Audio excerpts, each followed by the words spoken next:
KPU Kota Palembang terus melakukan pemutahiran data pemilih lewat pencocokan dan penelitian atau coklit.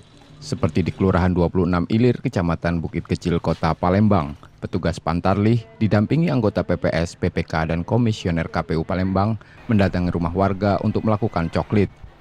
KPU Palembang mencatat progres coklit di 18 kecamatan di Palembang sudah mencapai 1,1 juta orang. Capaian coklit tersebut lebih dari 90% dari jumlah mata pilih sebesar 1,24 juta orang seperti dalam DP4.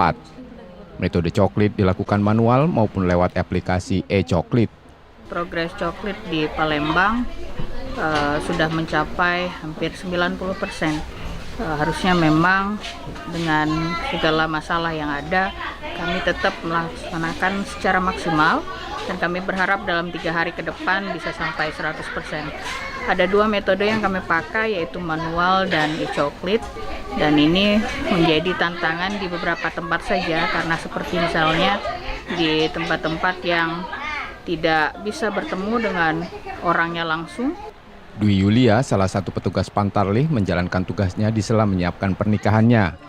Memenuhi tanggung jawabnya, Dwi tetap turun ke lapangan untuk melakukan coklit hingga tenggat 14 Maret 2023. Namun ia mengaku kerap terkendala warga yang sulit ditemui atau tidak berada di tempat.